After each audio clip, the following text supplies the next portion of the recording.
महाभारत भारत का गौरवशाली इतिहास। हम कथा सुनाते पांडव सकल महान की। यह महाभारत है पुण्य कथा श्री भगवान की। जम्बू दीपे भरत खंडे आर्यावर्ते भारतवर्षे एक नगरी है विख्यात हस्तिनापुर नाम की। यह जन्म भूमि है पांडव सकल महान की।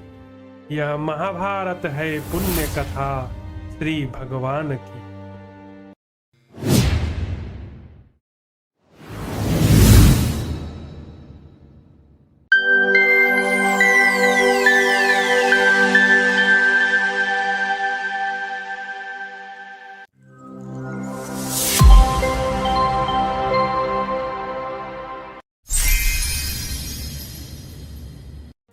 श्री रुक्मिणी कृष्णचंद्राभ्याम नमः।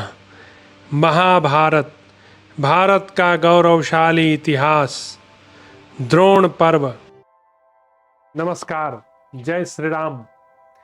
आज की महाभारत की कथा में आप सभी लोगों का बहुत स्वागत है। आज हम एक नए अध्याय का आरंभ करने जा रहे हैं।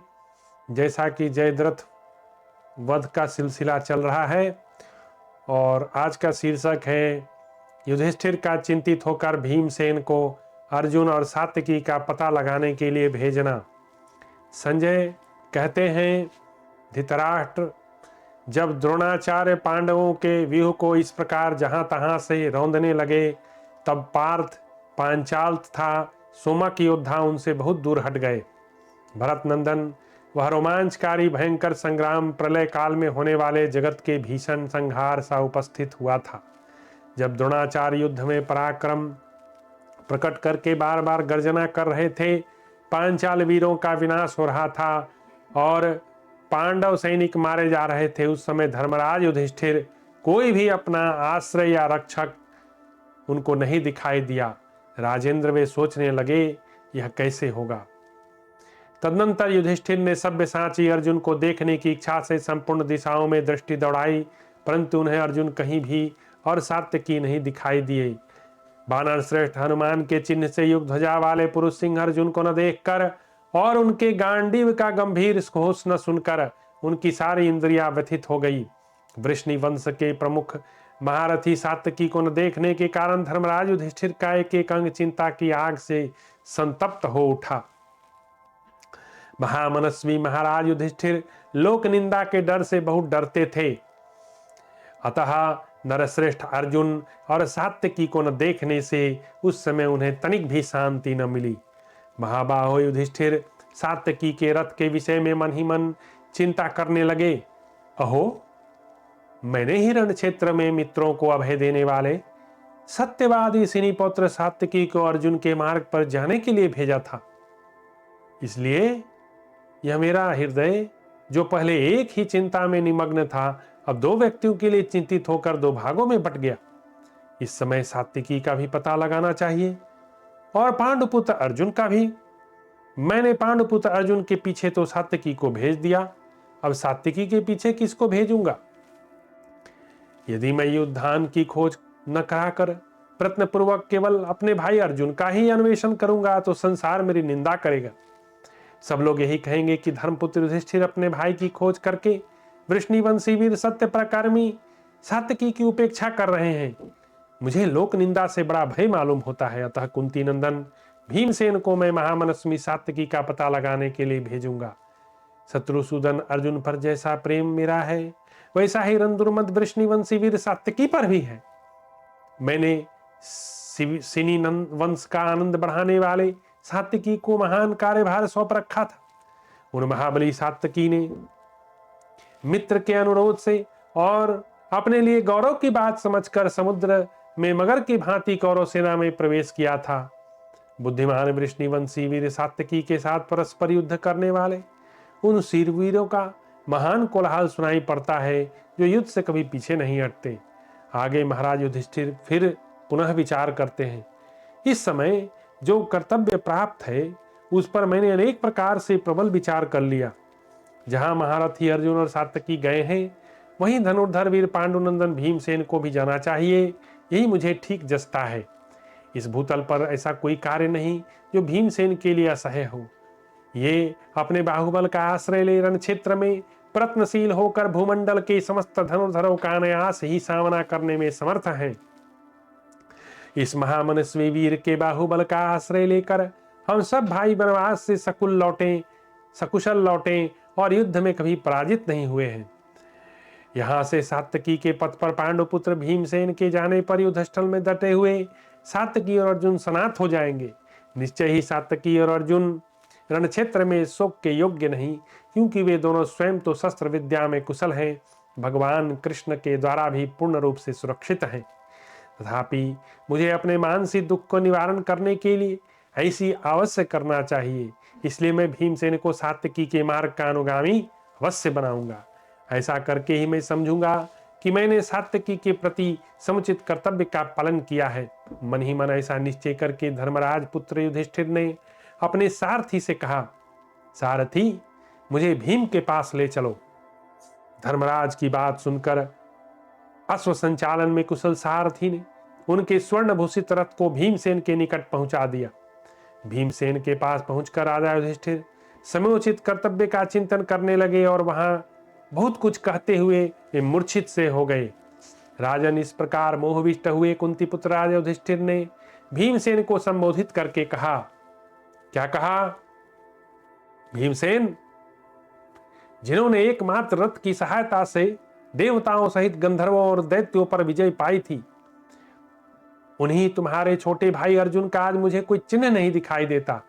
तब वैसी अवस्था में पड़े हुए धर्मराज युधिष्ठिर से भीमसेन ने कहा, बड़े भैया, आपकी ऐसी घबराहट तो पहले मैंने कभी नहीं देखी न सुनी।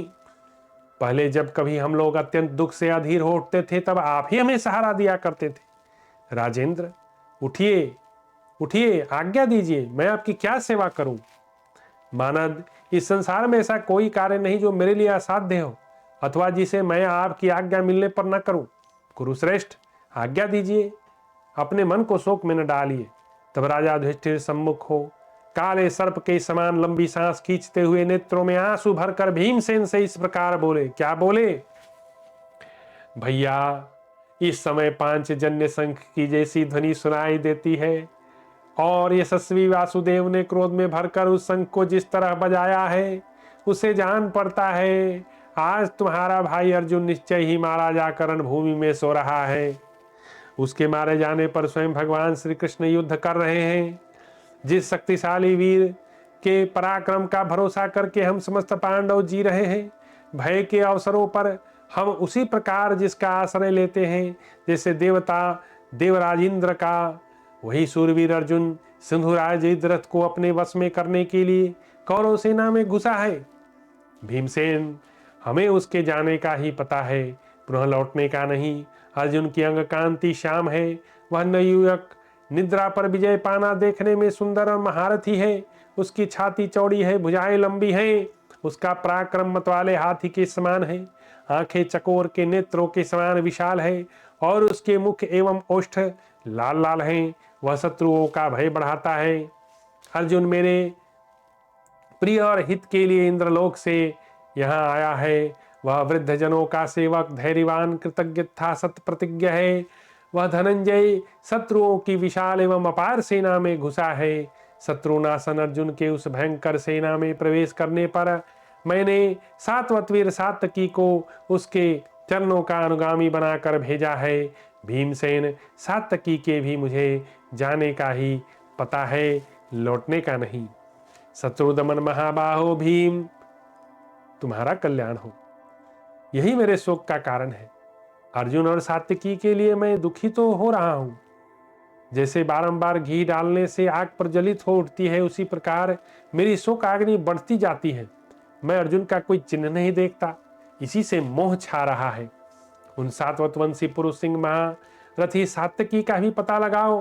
वे तुम्हारे छोटे भाई महारथी अर्जुन के पीछे गए हैं। उन महाबाहो सात्यकी को न देखने के कारण मैं भारी घबराहट में पड़ गया हूँ। पार्थ के मारे जाने पर अवश्य ही सात्यकी भी आगे होकर युद्ध कर रहे हैं। उनका कोई दूसरा सहायक नहीं है, इससे मुझे बड़ी घबराहट हो रही है। निश्चय ही उनके मारे जाने पर युद्ध कला कोविद भगवान श्री कृष्ण ही युद्ध कर रहे हैं। परंतु अर्जुन और सात्यकी के जीवन के विषय में जो मेरे मन में संशय उत्पन्न हो गया है वह दूर नहीं हो रहा। अतः कुंती नंदन, तुम वही जाओ जहां अर्जुन और महापराक्रमी सात्यकी गए हैं। धर्मज्ञ मैं तुम्हारा बड़ा भाई हूं। यदि तुम मेरी आज्ञा का पालन करना उचित मानते हो तो ऐसा करो। तुम्हें अर्जुन की उतनी खोज नहीं करनी है जितनी सात्यकी की। पार्थ, सात्यकी ने मेरा प्रिय करने की इच्छा से सव्यसाची अर्जुन के उस दुर्गम एवं भयंकर पथ का अनुसरण किया है जो अजित आत्मा पुरुषों के लिए अगम्य है। पांडुनंदन, तुम भगवान श्री कृष्ण, अर्जुन एवं सात्वत वंशी वीर सात्यकी को सकुशल देखना, तब उच्च स्वर से सिंहनाद करके मुझे उसकी सूचना दे देना। भीमसेन का कौरव सेना में प्रवेश, द्रोणाचार्य के सारथी सहित रथ का चूर्ण कर देना तथा उनके द्वारा धृतराष्ट्र के 11 पुत्रों का वध, अवशिष्ट पुत्रों सहित सेना का पलायन। भीमसेन ने कहा, भैया, जो रथ पहले ब्रह्मा, महादेव, इंद्र और वरुण की सवारी में आ चुका है उस पर बैठकर श्री कृष्ण और अर्जुन युद्ध के लिए गए हैं, अतः उनके लिए तनिक भी भय नहीं है। तथापि आपकी आज्ञा से उद्धार करके यह मैं जा रहा हूं। आप सो क्या चिंता न करें, मैं उन पुरुष सिंहों से मिलकर आपको सूचना दूंगा। संजय कहते हैं, महाराज धृतराष्ट्र, ऐसा कहकर बलवान भीमसेन राजा युधिष्ठिर को धृष्टद्युम्न तथा अन्य सुहृदों की देखरेख में सौंप कर वहां से चल दिए। जाते समय महाबली भीमसेन ने धृष्टद्युम्न से इस प्रकार कहा, महाबाहो, तुम्हें तो यह मालूम है कि महारथी द्रोण सारे उपाय करके किसी प्रकार धर्मराज को पकड़ने पर तुले हुए हैं। अतः द्रुपद नंदन, मेरे लिए वहां जाने की जैसी आवश्यकता नहीं है जैसी यहाँ रहकर राजा की रक्षा करने की है। यही हम लोगों के लिए सबसे महान कार्य है। परंतु जब कुंती नंदन महाराज ने इस प्रकार वहां जाने की आज्ञा दे दी है तब मैं उन्हें कोरा जवाब नहीं दे सकता, उनकी आज्ञा नहीं टाल सकता। अतः जहां मरणासन जयद्रथ खड़ा है वहीं मैं जाऊंगा। मुझे बिना किसी संशय के धर्मराज युधिष्ठिर की आज्ञा के अधीन रहना चाहिए। अतः अब मैं भाई अर्जुन तथा बुद्धिमान सात्यकी के पथ का अनुसरण करूंगा। अब तुम सावधान हो, प्रयत्न पूर्वक रणभूमि में कुंती कुमार राजा युधिष्ठिर की रक्षा करो। इस युद्ध स्थल में यही हमारे लिए सब कार्यों से बढ़कर महान कार्य है। महाराज, यह सुनकर धृष्टद्युम्न ने भीमसेन से कहा, कुंती नंदन, तुम कुछ भी सोच विचार न करके जाओ। मैं तुम्हारी इच्छा के अनुसार सब कार्य करूंगा। द्रोणाचार्य संग्राम में धृष्टद्युम्न का वध किए बिना किसी प्रकार धर्मराज को कैद नहीं कर सकेंगे। तब भीमसेन पांडुपुत्र राजा युधिष्ठिर को धृष्टद्युम्न के हाथों में सौंपकर अपने भाई को प्रणाम करके जिस मार्ग से अर्जुन गए थे उसी पर चल दिए। भारत, उस समय धर्मराज युधिष्ठिर ने कुंती कुमार भीमसेन को गले से लगाया, उसका सिर सूंघा, उन्हें आशीर्वाद सुनाए। तदनंतर पूजित एवं संतुष्ट चित्त हुए ब्राह्मणों की परिक्रमा करके 8 प्रकार की मांगलिक वस्तुओं का स्पर्श करके भीमसेन ने कई रात मधु का पान किया। फिर तो वीर भीमसेन का बल और उत्साह दुगना हो गया, उनके नेत्र मद से लाल हो गए थे। उस समय ब्राह्मणों ने स्वास्ति वाचन किया जिससे विजय लाभ सूचित होता है। उन्हें अपनी बुद्धि विजयानंद का अनुभव करती सी दिखाई दी। अनुकूल हवा चलकर उन्हें शीघ्र ही अवश्यंभावी विजय की सूचना देने लगी। रथियों में श्रेष्ठ महाबाहो भीमसेन कवच, सुंदर कुंडल, बाजूबंद और तलत्राण दस्ताने धारण करके रथ पर आरूढ़ हो गए।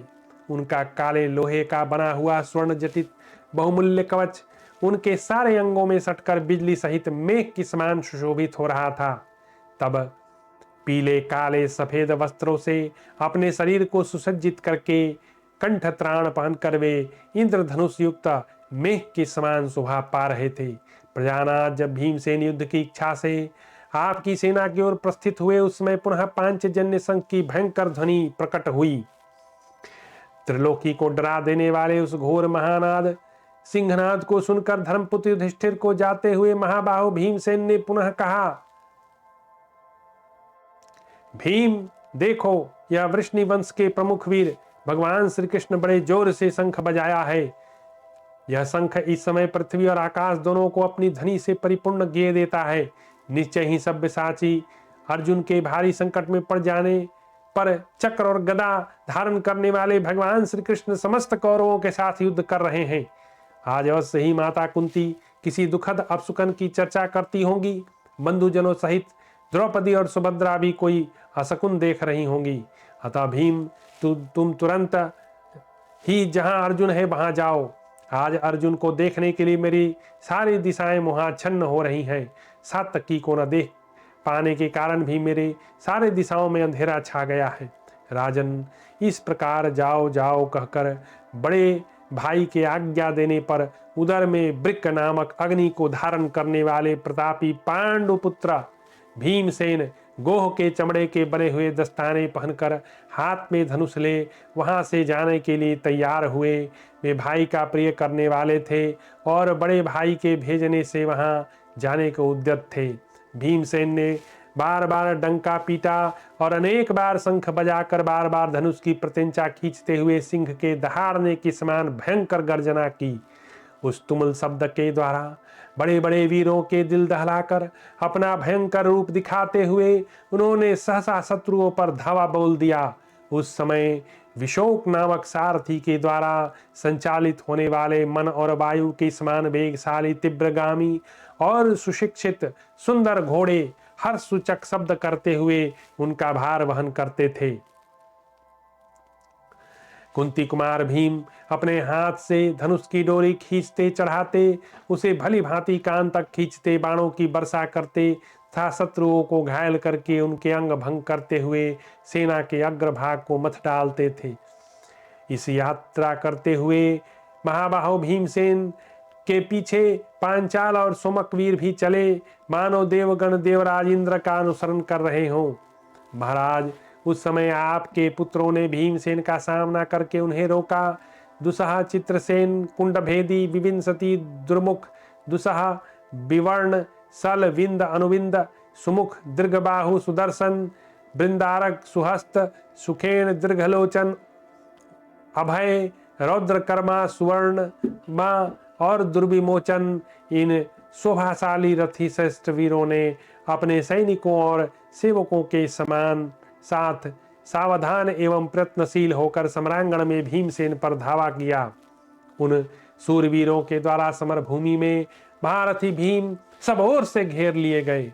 उन सबको सामने देखकर पराक्रमी कुंती कुमार भीमसेन उसी प्रकार वेग से आगे बढ़े जैसे सिंह क्षुद्र मृगों की ओर बढ़ता है, परंतु जैसे बादल उगे हुए सूर्य को ढक लेता है उसी प्रकार वे वीरगण अपने बाणों द्वारा भीमसेन को आच्छादित करते हुए वहीं बड़े बड़े दिव्यास्त्रों का प्रदर्शन करने लगे। किंतु भीमसेन अपने वेग से उन सब को लांघकर द्रोणाचार्य की सेना पर टूट पड़े और सामने खड़ी हुई गज सेना को अपने बाणों की वर्षा से आच्छादित करने लगे।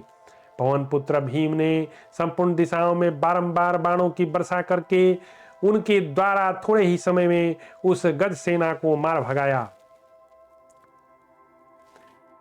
जैसे सरफ की गर्जना से भयभीत हो वन के सारे मृग भाग जाते हैं, उसी प्रकार भीमसेन से डरे हुए समस्त गजराज भैरव स्वर में आर्तनाद करते हुए भाग निकले। फिर उन्होंने बड़े वेग से द्रोणाचार्य की सेना पर चढ़ाई की। उस समय उताल तरंगों के साथ उठे हुए महासागर को जैसे तट की भूमि रोक देती है, उसी प्रकार द्रोणाचार्य ने भीमसेन को रोका।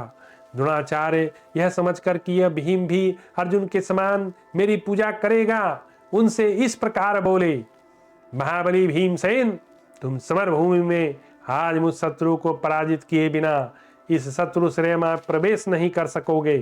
तुम्हारे छोटे भाई अर्जुन मेरी अनुमति से इस सेना के भीतर घुस गए। यदि इच्छा हो तो तुम भी उसी तरह जा सकते हो, अन्यथा मेरे इस सैन्य समूह में प्रवेश नहीं कर पाओगे। गुरु का वचन सुनकर भीमसेन ने नेत्र क्रोध से लाल हो गए। वे बड़ी उतावली के साथ द्रोणाचार्य से निर्भय होकर बोले। क्या बोले? महाबंधो ब्राह्मण, अर्जुन तुम्हारी अनुमति से इस सम्रांगण में नहीं प्रविष्ट हुए हैं। वे तो दुर्जय हैं, देवराज इंद्र की सेना में भी घुस सकते हैं। उन्होंने तुम्हारी बड़ी पूजा करके निश्चय ही तुम्हें सम्मान दिया, परंतु द्रोण, मैं दयालु अर्जुन नहीं हूं, मैं तो तुम्हारा शत्रु भीमसेन हूं। तुम हमारे पिता, गुरु और बंधु हो और हम तुम्हारे पुत्र के तुल्य हैं। हम सब लोग यही मानते हैं और सदा तुम्हारे सामने प्रणत भाव से खड़े होते हैं, परंतु ब्राह्मण, आज तुम्हारे मुंह से जो बात निकल रही है उससे हम लोगों पर तुम्हारा विपरीत भाव लक्षित होता है। यदि तुम अपने आप को शत्रु मानते हो तो ऐसा ही सही, यह मैं भीमसेन तुम्हारे शत्रु के अनुरूप कर्म कर रहा हूं। राजन, ऐसा कहकर भीमसेन ने गदा उठा ली, मानो यमराज ने कालदंड ले लिया हो।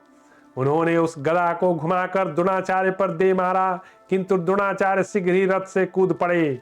जैसे हवा अपने वेग से वृक्षों को उखाड़ फेंकती है, उसी प्रकार उस गदा ने उस समय घोड़े, सारथी, ध्वज सहित द्रोणाचार्य के रथ को चूर चूर कर दिया और बहुत से योद्धाओं को भी धूल में मिला दिया। उस समय उस श्रेष्ठ महारथी वीर को आपके पुत्रों ने पुनः आकर चारों ओर से घेर लिया। योद्धाओं में श्रेष्ठ द्रोणाचार्य दूसरे रथ पर बैठकर व्यूह के द्वार पर आ पहुंचे और युद्ध के लिए उद्यत हो गए। महाराज, तब क्रोध में भरे हुए पराक्रमी भीमसेन ने सामने खड़ी हुई रथ सेना पर बाणों की वर्षा आरंभ कर दी। युद्ध स्थल में भयंकर बलशाली विजयशाली आपके महारथी पुत्र बाणों की मार खाकर भी सम्रांगण में भीमसेन के साथ युद्ध करते रहे। उस समय कुपित हुए दुशासन ने पांडुनंदन भीमसेन को मार डालने की इच्छा से उनके ऊपर एक तीखी रथ शक्ति चलाई जो संपूर्णतः लोहे की बनी थी। आपके पुत्र की चलाई हुई शक्ति को अपने ऊपर आती देख भीमसेन ने उसके दो टुकड़े कर दिए। यह एक अद्भुत सी बात हुई। फिर अत्यंत क्रोध में भरे हुए बलवान भीम ने दूसरे तीखे बाणों द्वारा कुंडभेदी, सुखेन तथा दीर्घलोचन इन तीनों को मार डाला। तत्पश्चात आपके वीर पुत्रों के युद्ध करते रहने पर उन्होंने पुनः कुरुकुल की कीर्ति बढ़ाने वाले वीर बिंदारक का वध किया। इसके बाद भीमसेन पुनः 3 बाण मारकर अभय, रौद्रकर्मा तथा दुर्विमोचन आपके 3 पुत्रों को मार दिया। महाराज, अत्यंत बलवान भीमसेन के बाणों से घायल होते हुए आपके पुत्रों ने योद्धाओं में श्रेष्ठ भीमसेन को फिर चारों ओर से घेर लिया। जैसे वर्षा ऋतु में मेघ पर्वत पर जलधाराओं की वर्षा करते हैं, उसी प्रकार वे आपके पुत्र युद्ध स्थल में भयंकर कर्म करने वाले पांडुपुत्र भीमसेन पर बाणों की वर्षा करने लगे। जैसे पत्थरों की वर्षा ग्रहण करते हुए पर्वत को कोई पीड़ा नहीं होती, उसी प्रकार शत्रुसूदन पांडुपुत्र भीमसेन उस बाण वर्षा को सहन करते हुए भी व्यथित नहीं हुए। कुंती नंदन भीमसेन ने हंसते हुए ही अपने बाणों द्वारा एक साथ आए हुए दोनों भाई विंद को तथा आपके पुत्र सुवर्मा को यमलोक पहुंचा दिया। भरत श्रेष्ठ तदनंतर उन्होंने समर भूमि में आपके वीर पुत्र सुदर्शन को घायल कर दिया, इससे वह तुरंत गिरकर मर गया। इस प्रकार पांडुनंदन भीमसेन ने संपूर्ण दिशाओं में दृष्टिपात करके अपने बाणों द्वारा थोड़े ही समय में उस रथ सेना को नष्ट कर दिया। प्रजानाथ तदनंतर भीमसेन के रथ की घरघराहट और गर्जना के सम्रांगण में मृगों के समान भयभीत हुए आपके पुत्रों का उत्साह भंग हो गया। वे सब के सब भीमसेन के भय से पीड़ित हो सहसा भाग गए। कुंती कुमार भीमसेन ने आपके पुत्रों की विशाल सेना का दूर तक पीछा किया। राजन, उन्होंने रण क्षेत्र में सब और कौरवों को घायल किया। महाराज, भीमसेन के द्वारा मारे जाते हुए आपके सभी पुत्र उन्हें छोड़कर अपने उत्तम घोड़ों को हाँकते हुए रणभूमि से भाग गए। उन सबको संग्राम में पराजित करके महाबली पांडुपुत्र भीमसेन ने अपनी भुजाओं पर ताल ठोकी और सिंह के समान गर्जना की। बड़े जोर से ताली बजाकर महाबली भीमसेन ने रथ सेना को डरा दिया और श्रेष्ठ योद्धाओं को चुन चुन कर मारा। फिर समस्त रथियों को लांघकर द्रोणाचार्य की सेना पर धावा बोल दिया। भीमसेन का द्रोणाचार्य और अन्य कौरव योद्धाओं को पराजित करते हुए द्रोणाचार्य के रथ को 8 बार फेंक देना तथा श्री कृष्ण और अर्जुन के समीप पहुंचकर गर्जना करना तथा युधिष्ठिर का प्रसन्न होकर अनेक प्रकार की बातें सोचना। संजय कहते हैं, महाराज, रथ सेना आज भीम जी का दिन है। महाराज रथ सेना को पार करके आए हुए पांडुनंदन भीमसेन को युद्ध में रोकने की इच्छा से आचार्य द्रोण ने हंसते हंसते उन पर बाणों की वर्षा आरंभ कर दी। द्रोणाचार्य के धनुष से छूटे हुए उन बाणों को पीते हुए से भीमसेन अपने बल की माया से समस्त कौरव बंधुओं को मोहित करते हुए उन पर टूट पड़े। उस समय आपके पुत्रों द्वारा प्रेरित हुए बहुत से महाधनुर्धर नरेशों ने महान वेग का आश्रय ले युद्ध स्थल में भीमसेन को सब ओर से घेर लिया। भरत नंदन उनसे घिरे हुए भीमसेन ने हंसते हुए से अपनी अत्यंत भयंकर गदा ऊपर उठाई और सिंहनाद करते हुए उन्होंने शत्रु पक्ष का विनाश कर देने वाली उस गदा को बड़े वेग से उन राजाओं पर दे मारा। महाराज सुस्थिर चित्त वाले इंद्र जिस प्रकार अपने वज्र का प्रयोग करते हैं, उसी तरह भीमसेन द्वारा चलाई हुई उस गदा ने युद्ध स्थल में आपके सैनिकों का कचूमर निकाल दिया। राजन, तेज से प्रज्वलित होने वाली उस भयंकर गदा ने अपने महान घोष से इस पृथ्वी को परिपूर्ण करके आपके पुत्रों को भयभीत कर दिया। उस महावेगशालिनी तेजस्विनी गदा को गिरती देख आपके समस्त सैनिक घोर स्वर में आर्तनाद करते हुए वहां से भाग गए। मान्य नरेश, उस गदा के असह्य शब्द को सुनकर उस समय कितने ही रथी मानव अपने रथों से नीचे गिर पड़े। रणभूमि में गदाधारी भीम के द्वारा मारे जाने वाले आपके सैनिक व्याघ्रों के सूंघे हुए मृगों के समान भयभीत होकर भाग निकले।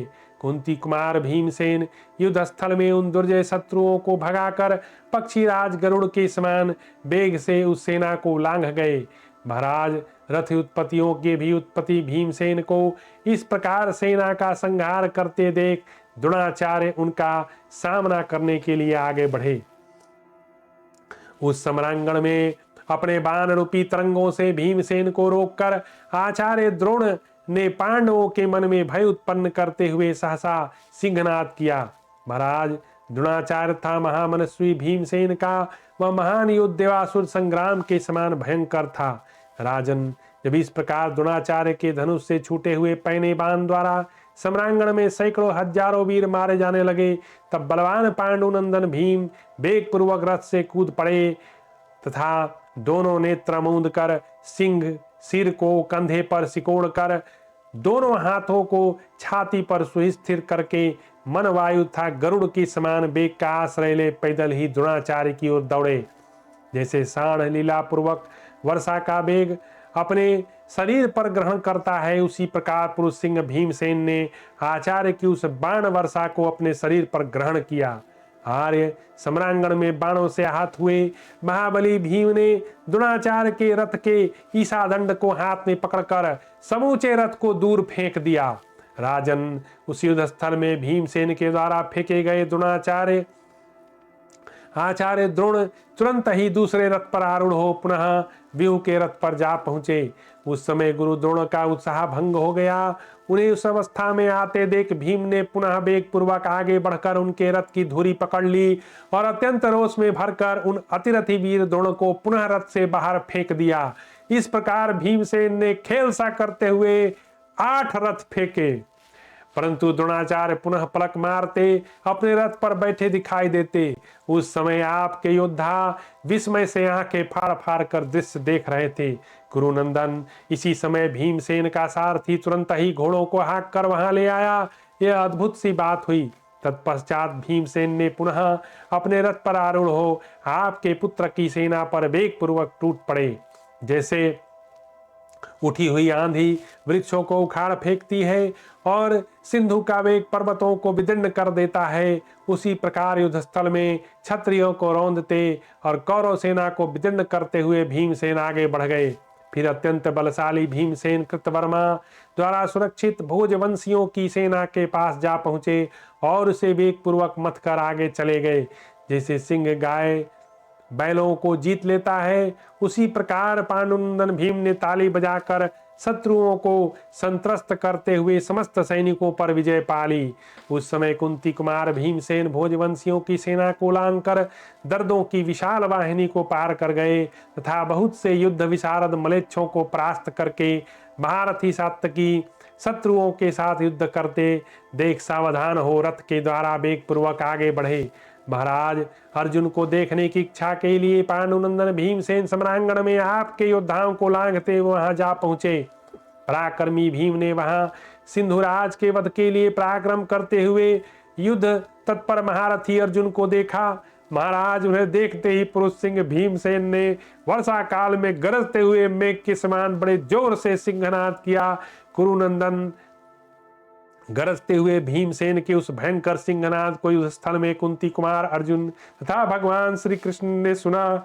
उस महाबली वीर के सिंहनाद को एक ही साथ सुनकर उन दोनों वीरों ने भीमसेन को देखने की इच्छा प्रकट करते हुए बार बार गर्जना की। महाराज गरजते हुए दो साढ़ों के समान अर्जुन और श्री कृष्ण महान सिंहनाद करते हुए आगे बढ़ने लगे। नरेश्वर भीमसेन तथा धनुर्धर अर्जुन की गर्जना सुनकर धर्मपुत्र युधिष्ठिर बड़े प्रसन्न हुए। उन दोनों का सिंहनाद सुनकर राजा का शोक दूर हो गया। वे शक्तिशाली नरेश समर भूमि में अर्जुन की विजय के लिए शुभकामना करने लगे। मदोन्मत भीमसेन के बार बार गर्जना करने पर धर्मात्माओं में श्रेष्ठ धर्मपुत्र महाबाहो युधिष्ठिर मुस्कुराकर मन ही मन कुछ सोचते हुए अपने हृदय की इस बात से कहने लगे। क्या सोचने लगे? भीम, तुमने सूचना दे दी और गुरुजन की आज्ञा का पालन कर दिया। पांडुनंदन, जिनके शत्रु तुम हो उन्हें युद्ध में विजय नहीं प्राप्त हो सकती। सौभाग्य की बात है संग्राम भूमि में सव्यसाची अर्जुन जीवित है। यह भी आनंद की बात है कि सत्य पराक्रमी वीर सात्यकी सकुशल है।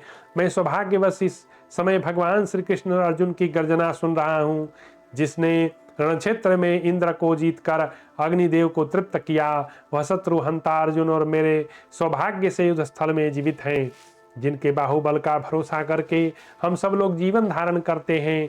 शत्रुओं सेना का संहार करने वाले वह अर्जुन हमारे सौभाग्य से जीवित हैं, जिसने देवताओं के लिए भी अत्यंत दुर्जय निवात कवच नामक दानवों को एकमात्र धनुष की सहायता से जीत लिया। वह कुंती कुमार अर्जुन हमारे भाग्य से जीवित हैं। विराट की गौओं का अपहरण करने के लिए एक साथ आए हुए समस्त कौरवों को जिसने मत्स्य देश की राजधानी के समीप पराजित किया, वह पार्थ जीवित है। सौभाग्य की बात है। जिसने महासमर में अपने बाहुबल से 14,000 काल के नामक दैत्यों का वध किया, वह अर्जुन हमारे भाग्य से जीवित हैं। जिसने अपने अस्त्र बल से दुर्योधन के लिए बलवान गंधर्वराज चित्रसेन को परास्त किया, वह पार्थ सौभाग्यवश जीवित है। जिसके मस्तक पर किरीट शोभा पाता है, जिसके रथ में श्वेत घोड़े हैं, भगवान श्री कृष्ण जिससे सारथी हैं तथा जो सदा ही मुझे प्रिय है, वह बलवान अर्जुन अभी जीवित है। यह सौभाग्य की बात है। जिसने पुत्र शोक से संतप्त होकर कर्म करने की इच्छा रखकर जयद्रथ के वध की अभिलाषा से भारी प्रतिज्ञा कर ली, वह अर्जुन क्या आज युद्ध में सिंधुराज को मार डालेगा? क्या सूर्यास्त होने से पहले की प्रतिज्ञा पूर्ण करके लौटे हुए भगवान श्री कृष्ण द्वारा सुरक्षित अर्जुन से मैं मिल सकूंगा? क्या दुर्योधन के हित में तत्पर रहने वाला राजा जयद्रथ अर्जुन के हाथ से मारा जाकर शत्रु पक्ष को आनंदित करेगा? क्या युद्ध में सिंधुराज को अर्जुन के हाथ से मारा गया देखकर राजा दुर्योधन हमारे साथ संधि कर लेगा? क्या मूर्ख दुर्योधन संग्राम भूमि में भीमसेन के हाथ से अपने भाइयों का वध होता देखकर हमारे साथ संधि कर लेगा? अन्यान बड़े बड़े योद्धाओं को भी धराशायी किए गए देखकर क्या मंदबुद्धि मूर्ख दुर्योधन को पश्चाताप होगा? क्या एकमात्र भीष्म की मृत्यु से हम लोगों का बैर शांत हो जाएगा? क्या शेष वीरों की रक्षा के लिए दुर्योधन हमारे साथ संधि कर लेगा? इस प्रकार राजा युधिष्ठिर जब दया से द्रवित होकर भांत भांत की बातें सोच रहे थे, उस समय दूसरी ओर घोर युद्ध हो रहा था। इस प्रकार श्री महाभारत द्रोण पर्व के अंतर्गत जयद्रथ वध पर्व में भीमसेन का कौरव सेना में प्रवेश तथा युधिष्ठिर का हर्ष विषयक 128वां अध्याय पूरा हुआ और आज की कथा ही समाप्त होती है। आप सभी का बहुत बहुत धन्यवाद। जय श्री राम।